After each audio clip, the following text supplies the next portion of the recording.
Good morning बच्चों। Class 4 विषय हिंदी के सभी बच्चे अपनी अपनी बुक और कॉपी निकाल लें। आज हम लोग पार्ट 3 का गोनू झा की कुश्ती का प्रश्न का उत्तर लिखेंगे। सभी बच्चे अपनी किताब और कॉपी निकाल कर बैठ जाएं और अपनी कॉपी पर प्रश्न का उत्तर लिखना शुरू करें। बताइए, दिल्ली का पहलवान मिथिला क्यों आया था? माने यहाँ प्रश्न है कि दिल्ली का पहलवान मिथिला क्यों आया था।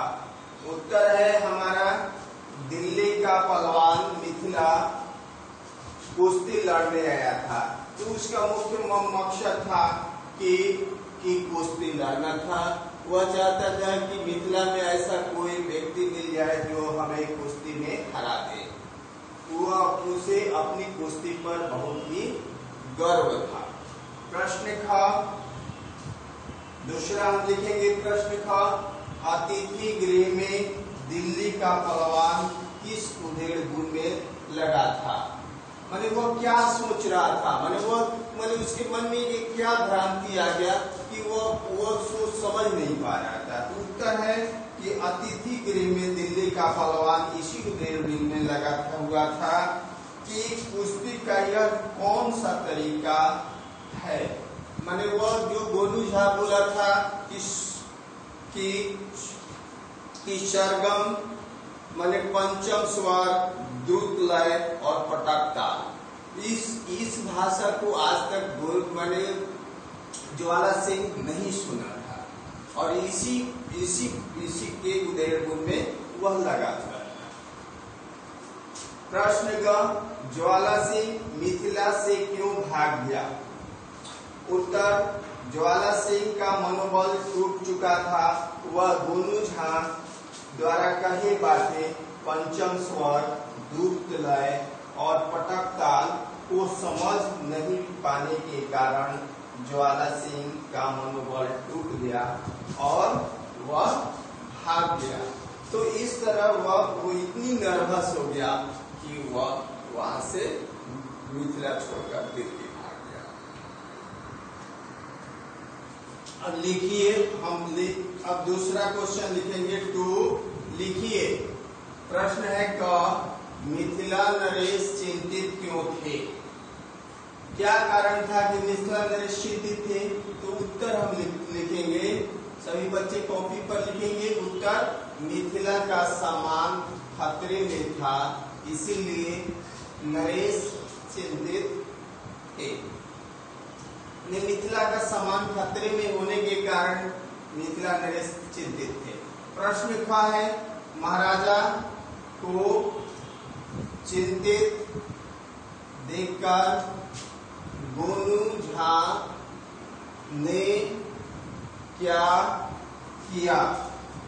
उत्तर, महाराजा को चिंतित देखकर गोनू झा खड़े होकर बोला, महाराज, मैं ज्वाला सिंह से द्वंद्व करूंगा क्योंकि मैं बचपन में कुश्ती लड़ता था। तो मुझ पर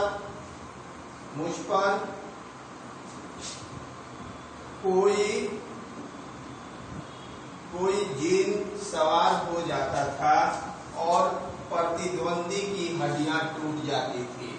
माने जो उससे लड़ता था उसकी हड्डियां टूट जाती थी।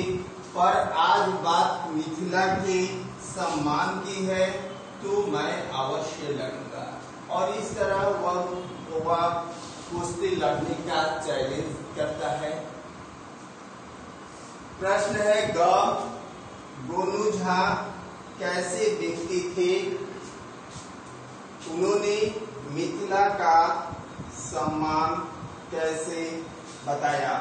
तीसरा क्वेश्चन दोहरा दे रहे हैं, गोनू झा कैसे व्यक्ति थे?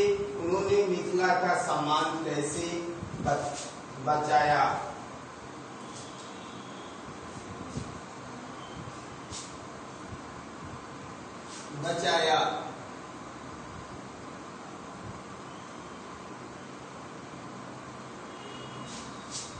तो यहाँ है कि सम्मान कैसे बचाया, तो उत्तर है गोनू झा एक साधारण और दुबला पतला व्यक्ति था।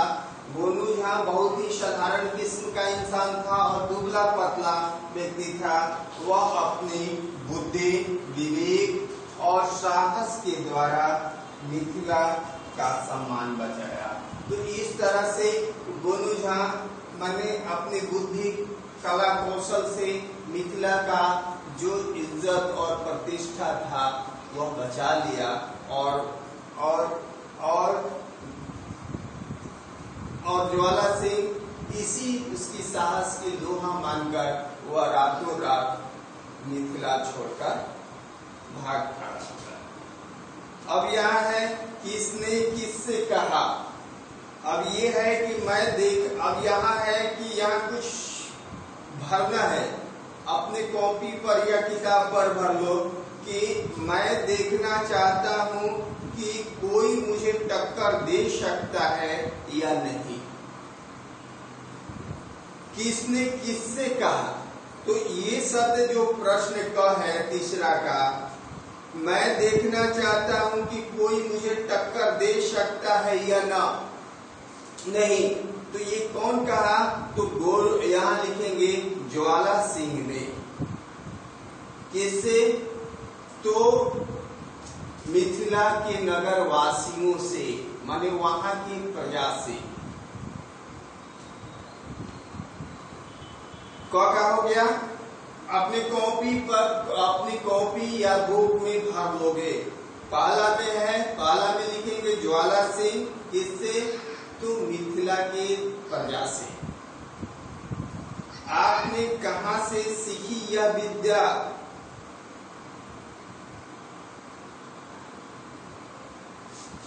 ज्वाला सिंह ने गोनू झा से पूछा।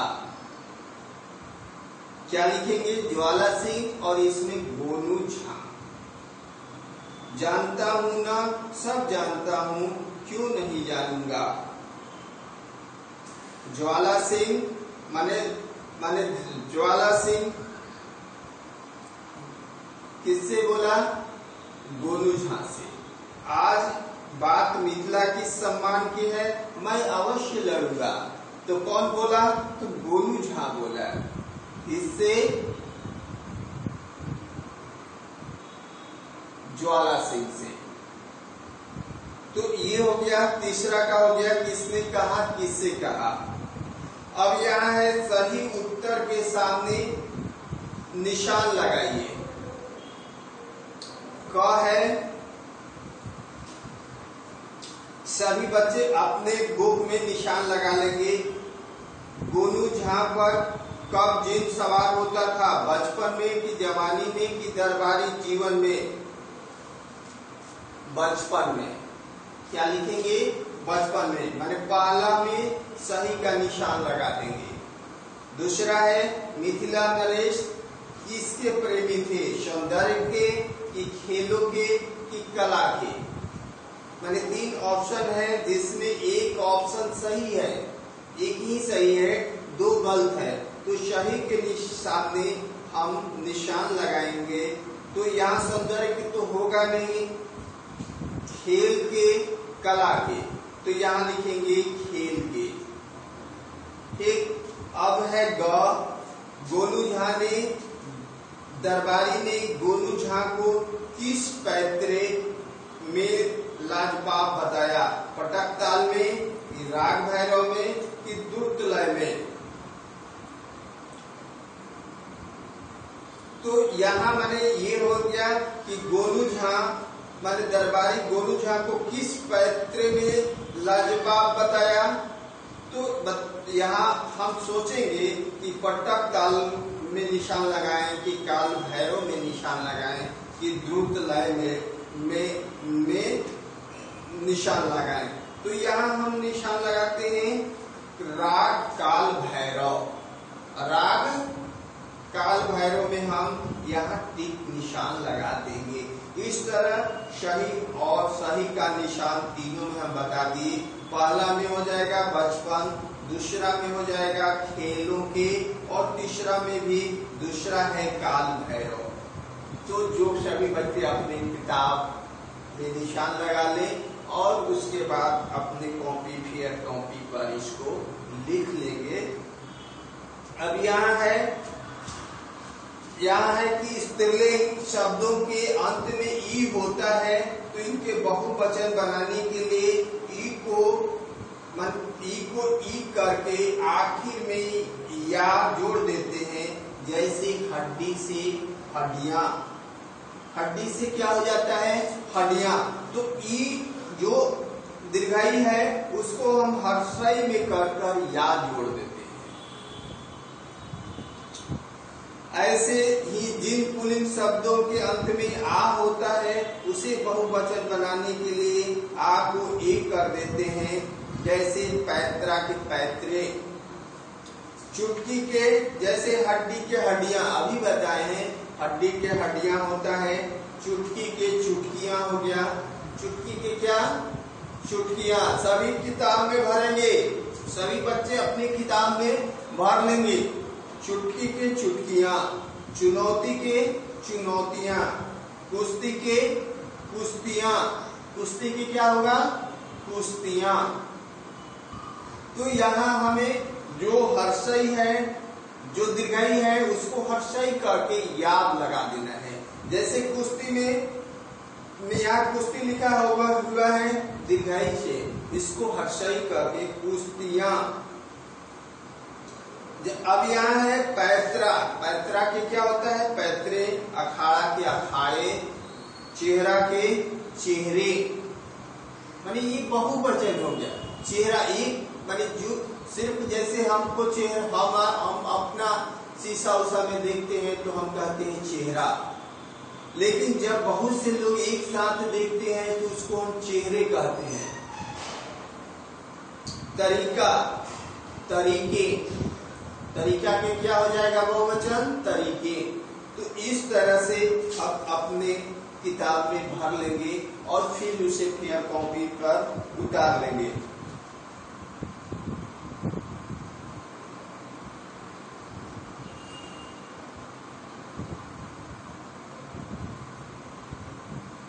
तो इस तरह से हम लोग तीसरा पाठ का प्रश्न उत्तर सही गलत और एक वचन से बहुवचन कर लिए और अगले बार हम लोग फिर दूसरा पाठ पढ़ेंगे और करेंगे। तुम लोग साफ साफ अक्षरों में अपनी फेयर कॉपी पर लिखोगे। Thank you very much.